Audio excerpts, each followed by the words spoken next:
मैंने आपके प्रवचन सुने हैं, वहाँ पर बड़े यंग नौजवान लड़के लड़कियाँ रहते हैं, आप उनको बताते हैं कि घर कैसे बसाना है, गृहस्थी कैसे चलानी है। अब आप तो घोड़ी चढ़े नहीं, दूल्हा बने नहीं, शादी की नहीं, आप कैसे घर गृहस्थी की बातें बताते लोग? दूसरों के अनुभव से। खुद आदमी खुद की बारात नहीं गया तो इसका मतलब ये थोड़ी कि बारात का ज्ञान नहीं है। दूसरों की तो गए हैं, दूसरों को घोड़ी चढ़ते देखा है, दूसरों का घर बसते देखा है, उजड़ते भी देखा है। लोग हमारे पास कहानी आके सुनाते हैं। हमारा काम ही है स्टोरियां सुनना और सुनाना। हम सुनते हैं उनकी कहानी, उनके दुख दर्द पर को सुनते हैं, मलहम लगाते हैं, कहीं थोड़ा सा अपनी तरफ से उनको ऊर्जा भी देते हैं, आशीर्वाद भी देते हैं। जब हमने उनकी हालत देख लिया तो फिर हम उन्हीं के आधार पर, अनुभव के आधार पर, जरूरी थोड़ी कि दारू पी करके ही पता किया जाए कि चढ़ती कैसी है।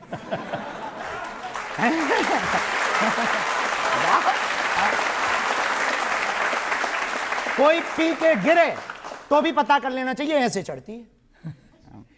मैं देखा कि ऑनलाइन पर किसी ने शादी कर ली, उसको आपने सलाह दी कि अब आगे क्या करना है? हाँ, वो एक लफड़ा हुआ कि एक यजमान जी के घर पे हम गए थे, तो वो बड़े भारत के बहुत नामचीन हैं और उनके यहाँ रुके, तो ऊपर की मंजिल में रुके थे। तो उन्होंने कहा सुबह सुबह कि हम आपकी आज्ञा हो तो पंडित जी आए तो हम एक विवाह संपन्न करा के आते हैं।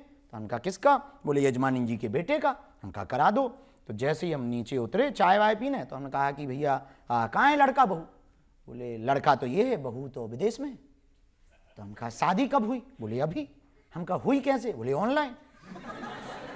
हम कहा बेटा ऑनलाइन कैसे? बोले वीडियो कॉल पर। तो हम कहा गजब। हम कहा भाई ये सिस्टम क्या है? बोले यहाँ आगी जला दी, वहां आगी जला दी, वहां फेरे करवा दी, यहाँ लड़का फेरे ले रहा, वहां लड़की फेरे ले। हम कहा बहुत बढ़िया, फ्लिपकार्ट से लड़का मंगवा ले। और क्या करें? तो ये फिर हमने उनको डांटा कि हमारी शास्त्रीय परंपरा के विरुद्ध है, सनातनीय परंपरा के विरुद्ध है।